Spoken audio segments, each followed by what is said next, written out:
abandoning what they have done that side. The president advised that the headquarters of the diaspora should be put in one of the countries they live in outside for visibility. The former AU ambassador to USA and coordinator for Diaspora, Ms. Chihobori Arikana, said that the diaspora need unity and want to come back to invest in their respective countries and the continent at large. She revealed that President Emerson, President of the Republic of Zimbabwe, has agreed to host the Diaspora Conference. Ms. Chihobori said that so far 500 diaspora have confirmed attendance, but still expect more than 1,000 to attend the conference, which will take place on the 14th of April next year, 2023 in Zimbabwe. Chihobori invited President Museveni to deliver a keynote address during the Diaspora Conference in Zimbabwe.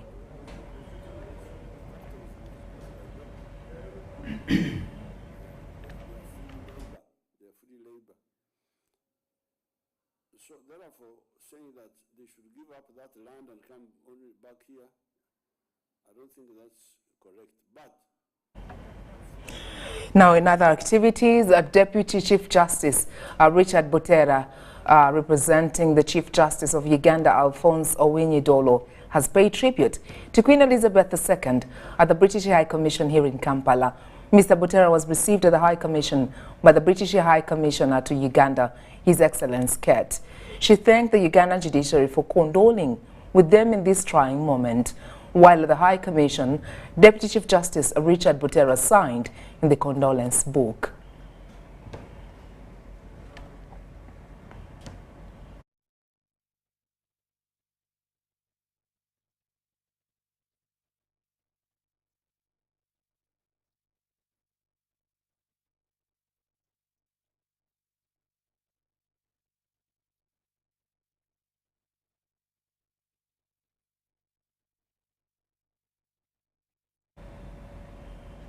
Moving on, the Parliamentary Committee on Budget and Committee on Planning and Economic Development visited Uganda Free Zones Authority premises constructed at Entebbe International Airport. The visit was aimed at assessing progress of the construction works of the facility. The Parliamentary Committee on Budget and Finance and the Committee on Planning and Economic Development was led by Minister of State General Duties Henry Ariganyira Musasizi, Dr. Cephas Chiwanuka, Chairperson Budget Committee, and Mwine Mpaka, Chairperson Committee on Trade. What we envisage is somebody to come and fit. Upon arrival, the members of Parliament had a site visit to ascertain the project progress and get to grips the causes for its delayed completion. Construction contract of the facility was given to the Uganda People's Defence Forces through its business arm, the National Enterprise Corporation, NEC. The National Enterprise Corporation Deputy Managing Director, Major General Innocent Oula, applauded Uganda Free Zones Authority for entrusting the UPDF with the project. We thank the President for the strategic guidance, the huge opportunity given, which no doubt will go a long way in supporting the vision for self-reliance and breaking the dependent syndrome. We have these capabilities in the country, and we can do all these things ourselves. The Managing Director, Uganda Free Zones Authority, Hez Kimomi Alinda, presented some of the achievements of the authority, including creating employment opportunities for Ugandans. Construction works of the Uganda Free Zones Authority facility are now at 40%, thus the need for more funding to be able to complete the remaining 60%, as well as setting up regional zones. As a country, for a very long time, we've been using tax incentives as the major selling point of our country when it comes to investment.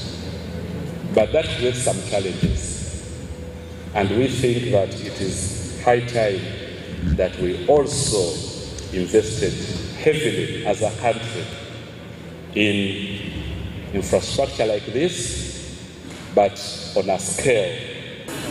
About the Free Zones movement, which is taking place all around the world. Actually, Uganda is sort of lagging behind.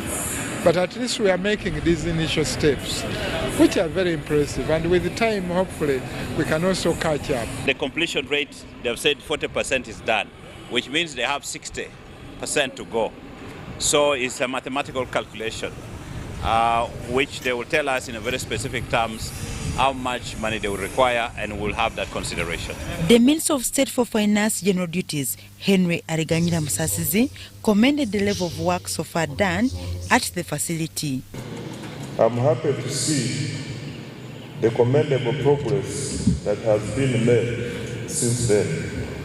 Government will continue to support similar projects to boost our exports and support industrial growth. The Uganda Free Zones Authority was established by an Act of Parliament in 2014 with the mandate and responsibility for establishment, development, management, marketing, maintenance, supervision and control of free zones. Free zones are geographical areas where raw materials and goods may be landed, handled, manufactured or reconfigured for export without being subjected to import duties.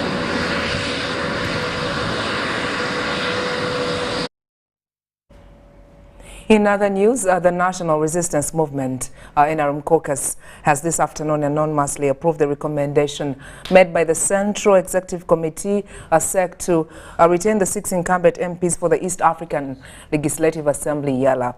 The 6 NRM incumbent members include Rosa Cole, Kakoza James, Nyege Mary, Musamali Paul, Namara Dennis, and Odong George Stephen.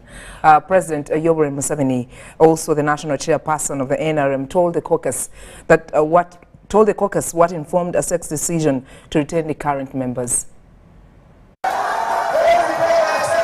The National Resistance Movement Parliamentary Caucus has this afternoon unanimously approved the recommendations made by the party's Central Executive Committee SEC to retain the 6 incumbent representatives at the East African Legislative Assembly. As NRM candidates for the position of members of the East African Legislative Assembly, these are Honorable Rose Akol, Honorable Kakoza James, Honorable Nyege Mary, Honorable Musamali Paul Mwasa, Honorable Namara Dennis, and Honorable Odong George Stephen. President Yoweri Kaguta Museveni, also the national chairman of the NRM, told the caucus what informed SEC's decision to retain the current members. Recommended that we maintain these 6 were really two reasons. Reason number 1 has been the precedent, which we had already started, that in the past, when we send their EALA members of parliament, we give them the second chance. The president also told the caucus that the other reason was the cohesion shown by the 6 members during their concluding tenure. In the past, we have had disharmony among our members. When they would go to Arusha, I don't know what would happen to them. They would start fighting among themselves. Our own, now this group have behaved differently.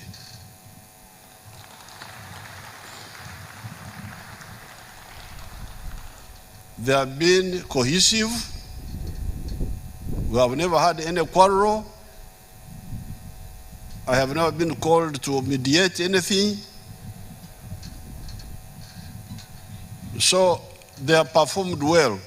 The motion was then moved and seconded as the caucus thereafter unanimously approved the recommendation. Hereby recommend that the incumbent EALA members be maintained in recognition of their exceptional performance to continue their tenure for another term as members of the East African Legislative Assembly. On the remaining 3 that came from the other parties with representation in Parliament, the caucus agreed to support those from the friendly parties like Uganda People's Congress, Democratic Party and Justice Forum (JEMA). The NRM Secretary General Hon. Richard Todong said that SEC received 130 applicants for DIALA slots, and thereafter some time, 64 decided to withdraw.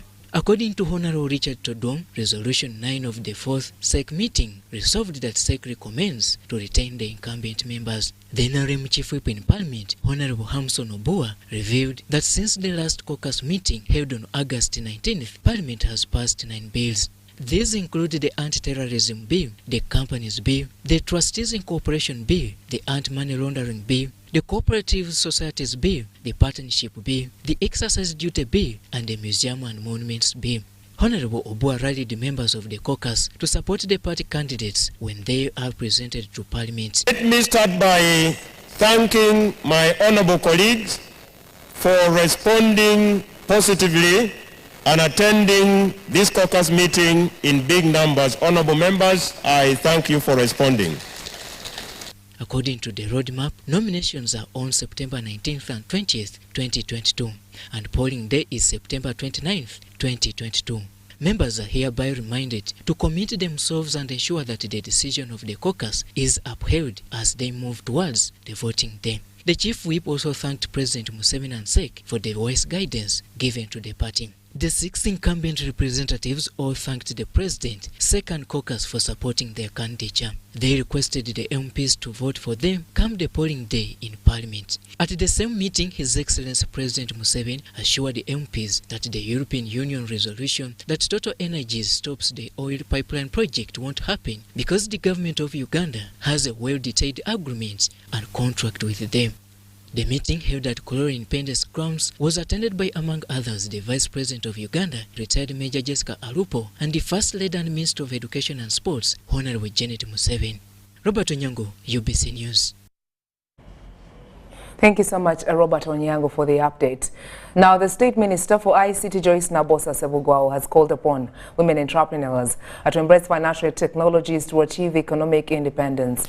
The minister was officiating the 2022 Women in Fintech Hackathon Summit, where over 20 financial software innovations were exhibited. To capacitate women financial safety and security, iPeople Initiative rolled out Level 1 principle of not leaving anyone behind in the financial ecosystem. Young innovators are attracted to build financial software technologies targeting women enterprises. You can develop a system today which can do document verification. All these are opportunities in regulation. So as a player and as a woman player, you have a whole list of opportunities that you can tap into.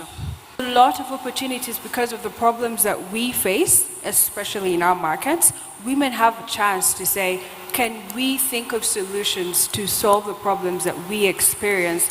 The 2022 Women in Fintech Hackathon attracted 20 financial software innovations, where State Minister for ICT, Joyce Nabbosa, officiated the culmination of the summit. We are happy that iPeople and partners are exploring women's formal and informal income generating opportunities that add value to women's lives and livelihoods using digital solutions and drive stakeholder influence to advance women's financial inclusion and economic empowerment. Minister Ssebuggwawo urged women in business to embrace financial technologies for economic independence.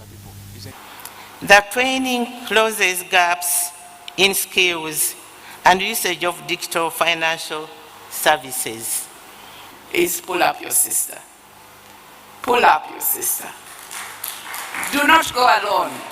There is not much point. You will not go very far.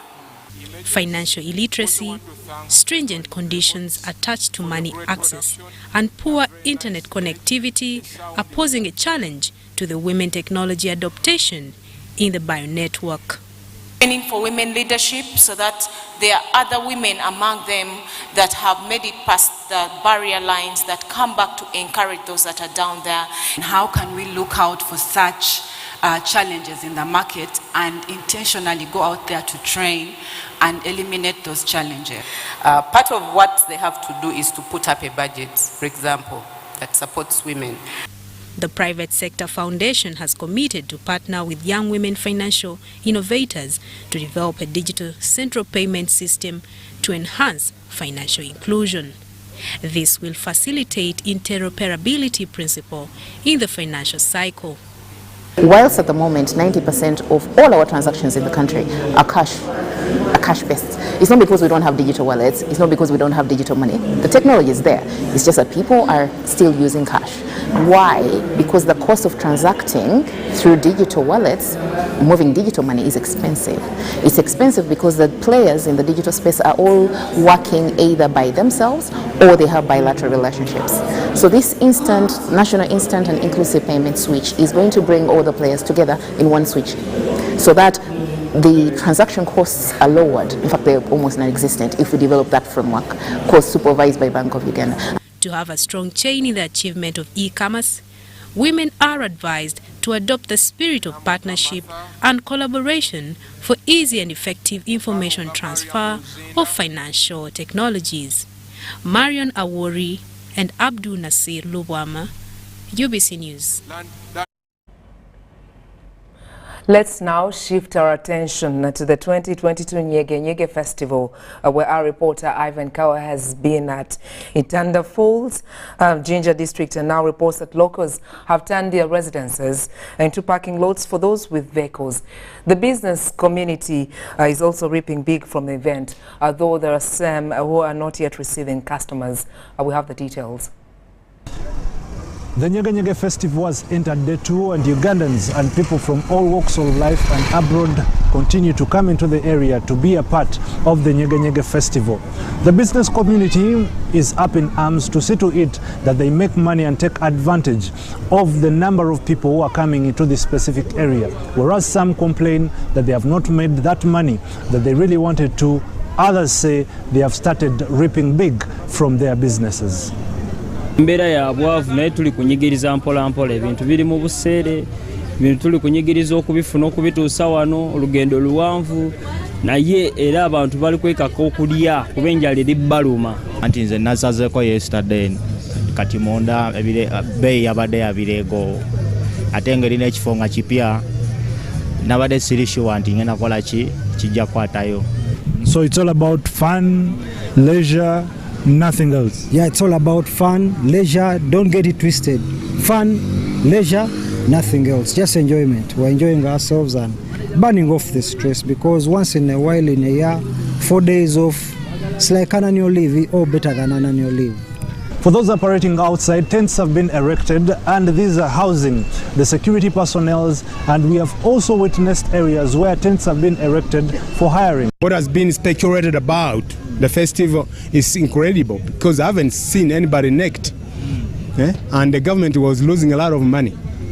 That for sure. It was going to lose a lot of money because see the foreigners. Look at them. I'm also shooting a documentary about Kampala, about you guys' music scene, which is very interesting. I think you guys, like, all this Nyege Nyege thing is bringing many energies from East Africa, and for me it's something that hasn't been done before. It's very unique, so I wanted to experience this. They talk about the hospitality. How do you find Ugandans? You guys are amazing. You are so friendly. It's very easy to speak with people, to connect with people, to spend time with people, just drink a tea, eat something. I'm making lots of new friends, and yeah, I feel that we have something in common with my country in Tunisia. Nyege Nyege akwetinze mikwano. Nyege Nyege amakinze okulaba ebintu byembadde sirabanko. I've been taking, I've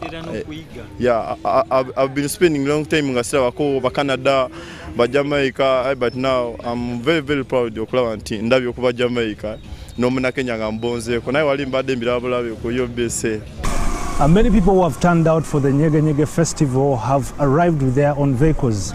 And this has been such an opportunity to the locals in the area, since most of them have turned their home grounds into parking slots. This place we rented for only 200,000. So if you want to park, a vehicle is 20,000, a motorcycle is 10,000. For the short time, you can pay 10,000 as usual, as time goes like that. Makaga muntu naye nayogedde naye nampangisako munaku ezo nnya nemuwa emitwalo gatya 5 ge Uganda. The festival that started yesterday will end on Sunday, and I'm reliably informed that the security forces will remain on ground to ensure that whoever came to be a part of this festival lives peacefully and safely. Ivan Kahwa, UBC News in Jinja District. Thank you, Ivan Kahwa, for that report, and we'll keep you posted on the activities as far as Nyege Nyege is concerned till day 4. Now, in other activities of the day, leaders in refugee hosting districts have expressed worry over what will become of refugee hosting areas if the soon-to-end displacement response to displacement impact project is closed. This was during a joint implementation support mission between Government of Uganda and World Bank, where a lot of progress was observed. Details follow. It was a genuine welcome for Government of Uganda and World Bank officials here at Marala Village, Agocho Parish, in the Kiforo sub-county of Adjumani district. They were here to monitor and witness for themselves what their efforts towards the welfare of refugees and hosting communities have yielded. And this is what they found. Locals working together to make the best of the maize they had harvested. The community members get income from the maize sales. They save part of this money, then they pay school fees. They also use it for other basic necessities at the household levels. The harvested maize is here, not only for consumption, but commercial purposes as well. James Okello, the chairman Marala Village, cannot thank government enough. So it has greatly improved the standard of living of people in my community. Such venture has been done with environmental conservation in consideration. Tree planting has been one of the other focuses. In the neighboring Zaipi sub-county, Bale community has been organized in planting trees. There's also customer land ownership. Richard Opin is a community facilitator in Zaipi sub-county. He is seen here addressing locals as well as government and World Bank officials. He says the project has seen not only the environment conserved, but also people prosper. The refugees influx has made the tree cover to reduce, so they need to recover it. So that's why they chose the environment component specifically. All these have been efforts of the development response to displacement impact project. Dr. Deep, the World Bank team, and that of the government of Uganda were here to monitor progress of the projects. And here were some of their observations. In fact, their income is being enhanced because of the activities they are undertaking. And this is one of the main objectives of the project, to enhance household income for the poorest and the active in the community. What we've seen today, I think, has been, really impressive. What we know is that when the refugees come into an area, it can put a strain on the local health services. It can lead to overcrowding in the schools. It can create environmental issues. It can make it difficult for host communities to continue their livelihood. And so what we've seen today is a project that's trying to meet all those different needs. Some people, however, are worried of what will become of the gains in case the project closes. Andoya Robert is the settlement commander at Jumani Refugee Desk. We need another one more of support to see that the level expected is reached, because part of it will not be in the hands of the community to create the sustainability out of this project and then to diversify. These fears, however, have been allayed. So the project is due to close in December 2023. And thus far it's been rated, quite highly by the World Bank. So really, what comes next will be part of a discussion with the government of Uganda over the coming weeks and months. Dr. Deep, a 5-year World Bank-funded multi-regional project, covers 4 countries in the East African region. Here in Uganda, it is implemented under the Office of the Prime Minister, providing development income support to the vulnerable within refugee hosting districts. Henry Okrut, UBC. In other details of the day, the recently elected Uganda Law Society Council has been sworn in and tasked to propel the campaign to promote issues there. That is, I'll take it once again. The recently elected Uganda Law Society Council has been sworn in and tasked to propel the campaign to promote rule of law at all costs. Now, Fiona Wall-Nabassa, the former Uganda Law Society president, says, as a society, a lot has been achieved, including construction of their home and increased membership, among others, that need to be consolidated. The team leader, Bennett, pledged to propel the struggle to promote good governance, starting with examination of the computer misuse bill that was recently passed by Parliament. 2022, members of the Uganda Law Society went to the polls to choose leaders following the end of tenure of the Fiona Wall-led team.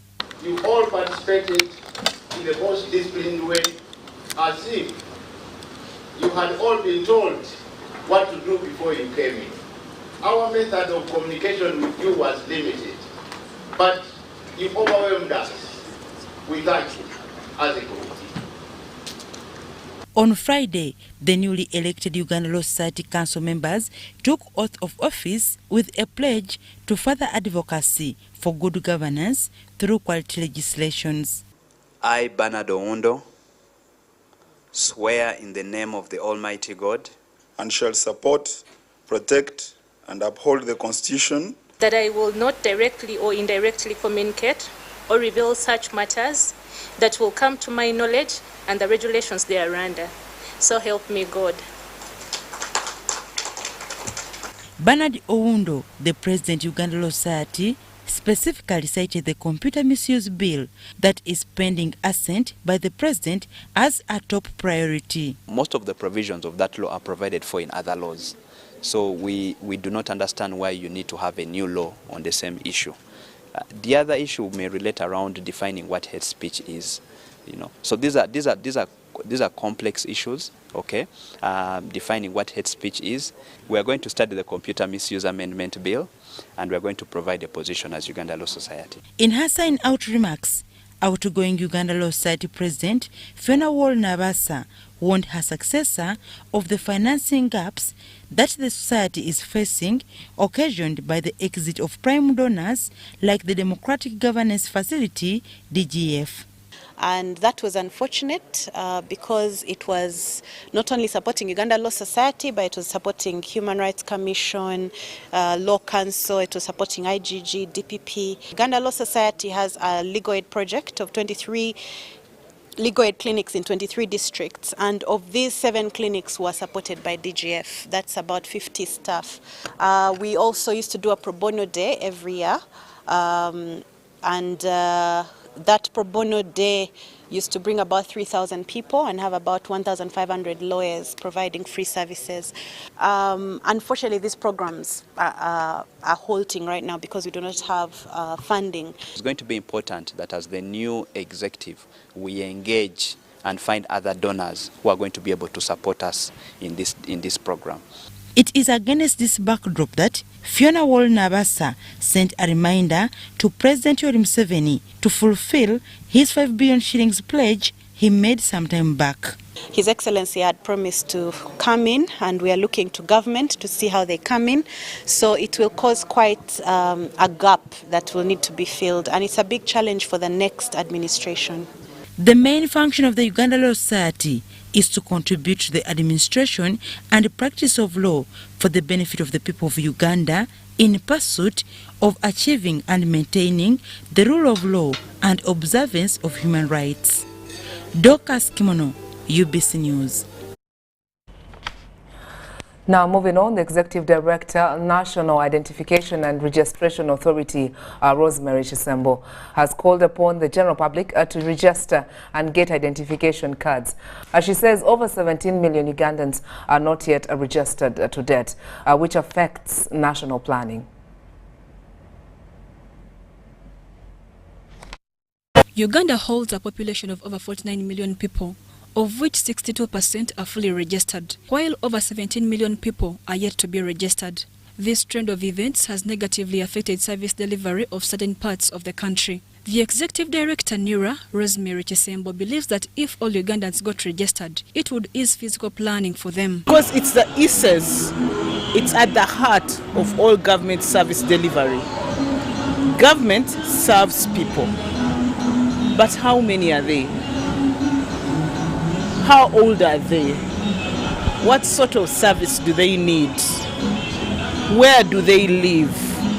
So we are privileged to be the custodian of that register, of understanding who are we, how many are we, where are we. In commemoration of the International Identification Day, NIRA has decided to extend services closer to citizens. These have been at the Constitutional Square and the Kisenyi Health Center 4. Here we came with a full NIRA office.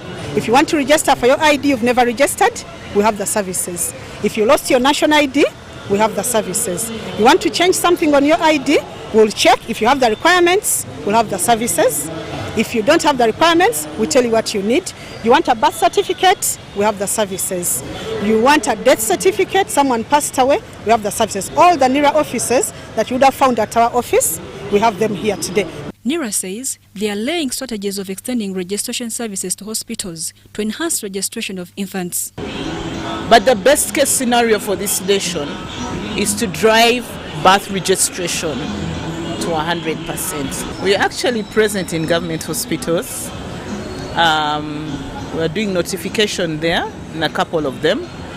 We are currently constrained by an archaic technology, but hopefully in a year, within the first year of a child's birth, they will be notified, registered, and have a name. Following the pronouncement of the Minister of Internal Affairs, Kahindo Tafiri, about the new charges of ID replacement, NIRA says service charges remain the same, not until a formal communication is made to them. If you lost your ID, you pay 50,000, whether you've come here or you're at our office. Whether you're in Chenjojo, you're in Bukomansimbi, you're at Kololo, 50,000. Yes. Mary Namkose, UBC News. Thanks, Mary Namkose. The Mwangaza African Revolutionary Study Group's campaign has been launched at Makerere University. The campaign is part of the ongoing initiative by the President's Office to nurture the culture of nationalism, Pan-Africanism, patriotism and socio-economic transformation among university students. University students, lecturers and administrators have been called upon to spearhead and popularize the ongoing Mwangaza African Revolutionary Study Group campaigns so as to nurture future responsible and patriotic Ugandans. Chairman of the Mwangaza Governing Council, also Senior President's Advisor Special Duties, David Mafabi, said the move comes after realizing the significance of universities in transforming human societies. Mwangaza is a Swahili word meaning brightness. Mwangaza seeks to complement existing ideological work efforts aimed at dealing the challenge of ideological disorientation. So there are several ongoing efforts, and Mwangaza does not supplant or substitute itself for those efforts, but supplements them. Professor Peter Baguma from Makerere University Department of Psychology hailed those behind the program, including President Yoweri Museveni, for the vision. Groups deal with the identification of African problems and then they suggest solutions. Formidable people, and I believe that all you here present are formidable.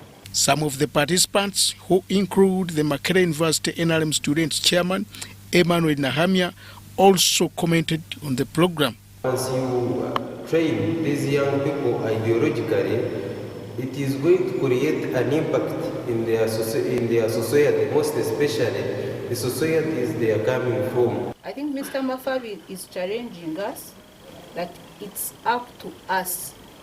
And unless we formulate that in our minds and in our study groups, that there is no other person that is going to harmonize corruption, that is going to look at the national consensus, that is going to create an ideology that is pro-African. Formal study programs regarding the project will kick off in December this year with a 12-month online module. Edward Colin Juko, Makerere University, Kampala. Still ahead, and as far as this newscast is concerned, that is to do with business activities, and as far as sports later on. When I return after these messages. Vimba! Ni MTN Kabode Super as you pay mpola for this smartphone. Make calls, update your WhatsApp status, watch YouTube, and Google anything under the sun with 2 GB worth of data every month for 7 months. Simply make a small deposit of 99k and pay the balance mpola. You can pay in daily, weekly, or even monthly installments while you enjoy your new phone. So what are you doing today? Visit any MTN shop near you and get the MTN Kabode Super easy.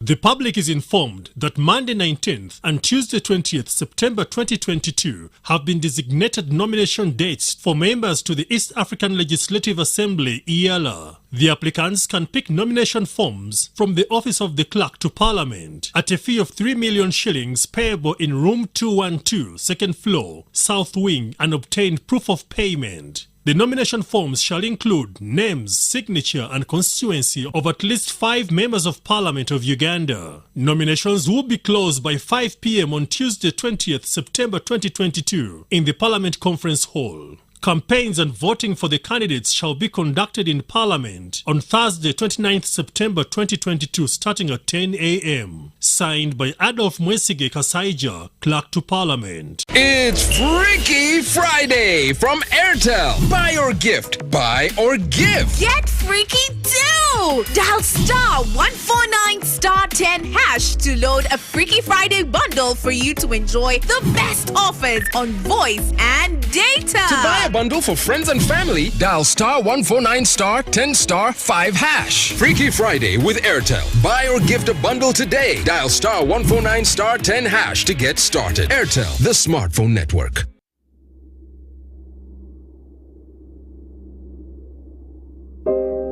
I remember the lockdown, when the streets were empty and our lives disrupted, when businesses closed and our livelihoods hung in the balance. Hospitals were full. We lost loved ones, jobs, and hope. Our children couldn't study anymore. We cannot let this happen again. We should not go back. Get fully vaccinated against COVID-19 and join the millions of Ugandans who are already vaccinated.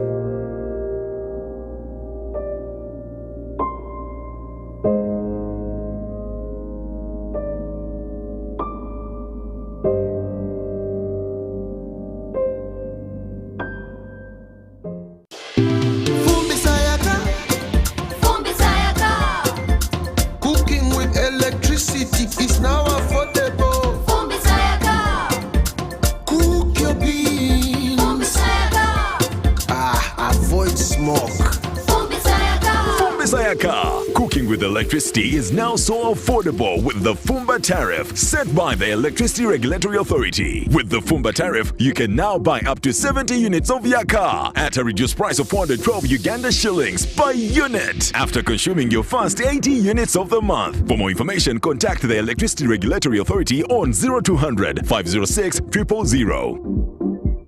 Our wetlands are being lost at a very alarming rate. Wetlands have become the most threatened ecosystem 3 times faster than the forest. With 35% loss globally since 1970, a quarter of wetland-dependent species are near extinction. This is a very serious loss to our economy and natural resource-based country. The government of Uganda is determined to reverse this trend. Therefore, my ministry calls upon fellow Ugandans to contribute to the conservation and sustainable use of the limited resources. Ugandans, stop cultivating, putting up buildings, and dumping in the wetlands.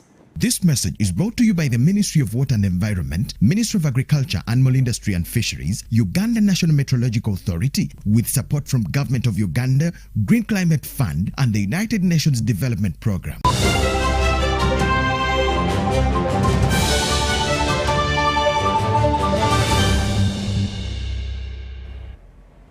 Welcome back, and thank you so much for staying with us. Now on to our business updates for this Friday.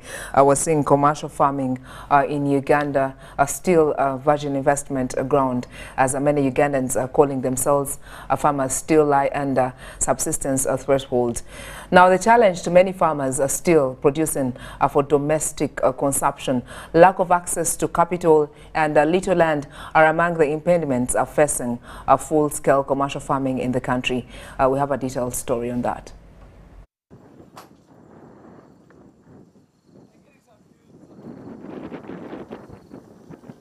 Very few celebrated individuals in highly paying professions like medicine, law and accountancy would wish to leave their air-conditioned offices and work in the scorching sun as farmers. However, this is not the case with Dr. Ian Clark, the proprietor of the International Hospital Kampala. Dr. Ian Clark has decided to hang his snow-white overcoat in his doctor's room and indulge in commercial farming. So I've been doing it now for 7 years, and I don't regret it at all, although it takes a lot of my time. I spend half my time down here, and it's very capital intensive. So it's a very long-term return. If you're thinking of farming, don't think of getting your money back in 1, 2, 3, 4 or 5 years. Think beyond that. On set at this coffee farm is a spectacular view of what looks like natural shrubs from a distance. But as one draws closer, the real picture is of robusta coffee trees in their tender productive stage. The coffee trees are perfectly planted in lines on rolling hills across valleys, with easy access trails to enable tourists, vocational students and other farmers on study tours drive through from one stage and category of plants to another. So I want people to experience that and enjoy the rural landscape. I mean, our cities become so dusty and so crowded, and we don't have green spaces. Here there are, there's miles and miles and miles of trails that you can follow through, go through forests, go through coffee. So, you know, I think this is a great experience for people. The farming spirit in Dr. Ian Clark is not something that has just happened. His late father was also a farmer, and it's no wonder that he had to acquire over 1,500 acres of land in Chenjejo district, western Uganda, to set up Clark Commercial Agriculture Farm, which is named after him. Amos Wekesa, an international tour operator and tourism business consultant in the Great Lakes region, says Uganda is endowed with a load on her tourism menu to offer to both local and international tourists, but little has been tapped into. Tourism is one of the most trending topics across the world. If you go to places like Sri Lanka, people go there to just, test teas, live on the farms, participate in the picking of the tea. If you look at ours here, a few things are starting to work.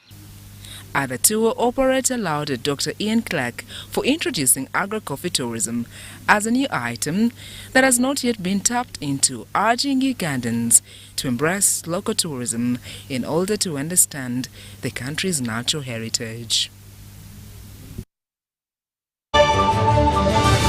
It's Freaky Friday from Airtel. Buy or gift. Buy or give. Get freaky too! Dial star 149 star 10 hash to load a Freaky Friday bundle for you to enjoy the best offers on voice and data. To buy a bundle for friends and family, dial star 149 star 10 star 5 hash. Freaky Friday with Airtel. Buy or gift a bundle today. Dial star 149 star 10 hash to get started. Airtel, the smartphone network.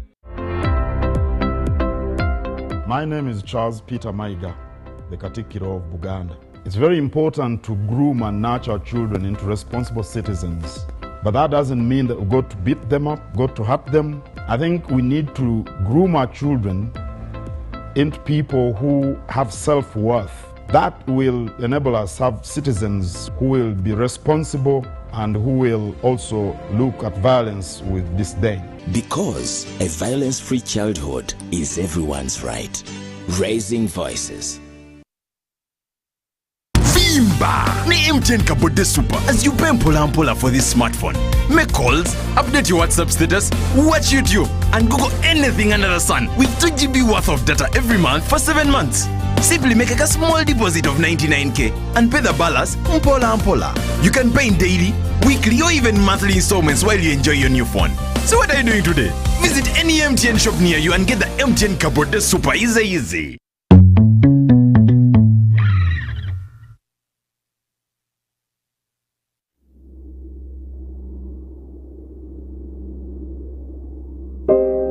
I remember the lockdown,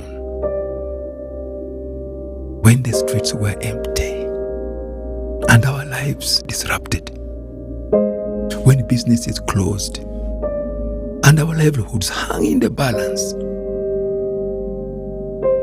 Hospitals were full. We lost loved ones, jobs, and hope. Our children couldn't study anymore. We cannot let this happen again. We should not go back. Get fully vaccinated against COVID-19 and join the millions of Ugandans who are already vaccinated.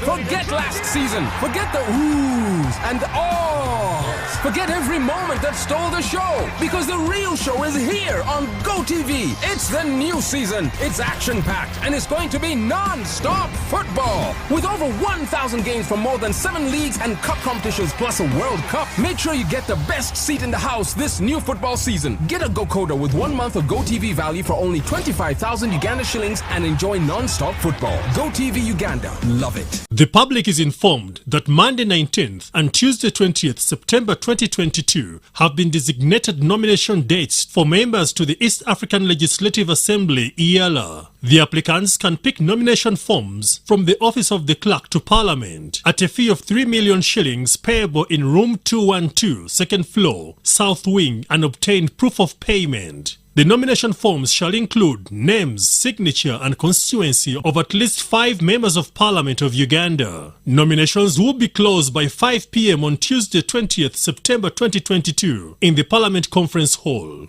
Campaigns and voting for the candidates shall be conducted in Parliament on Thursday 29th September 2022 starting at 10 a.m. Signed by Adolf Mwesige Kasaija, Clerk to Parliament.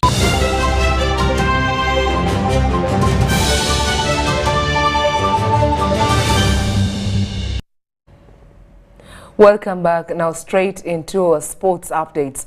The 5th Nile Special Sevens will be heading to Toro this weekend. The circuit to be played at the Fort Portal Buhinga Stadium over a period of 2 days. Will have all the 10 teams playing as it is in the other circuits. 3 World Rugby World Cup Sevens players, Ivan Otema, Karima Renatwe and William Kore, will play for the Heathens, Cobs and Stanbic Black Pirates respectively. With only 3 circuits left, each team is looking to make the most of the remaining games in order to secure the top prize. Currently, the Heathens top the table with 75 points, followed by Ginger Hippos with 68 points. In 3rd and 4th places are Pirates and Cobs with 65 and 52 points respectively. Cobs are the current title holders. After the draws, Group A has Cobs, Buffaloes, Warriors and invited side Mbarara Titans. In Pool B is Heathens, Toro Lions, Impis and Rams. Pool C has Ginger, Side Hippos, Awalukuba Barbarian, Pirates and Plascon Mongers. After Toro Sevens, the next circuit of the Nile Special Sevens will be played next weekend at Bugembe and Jinja, then Chad on the Rugby Club in Kampala.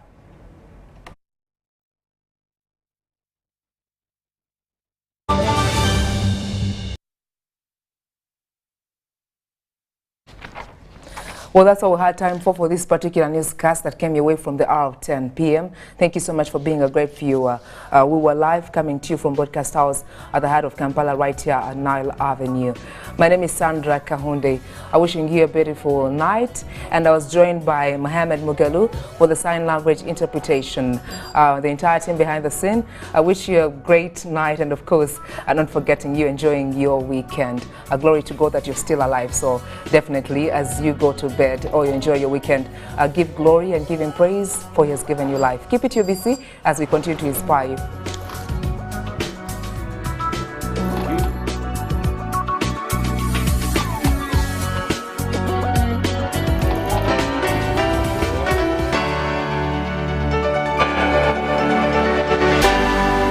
UBC, inspiring Uganda.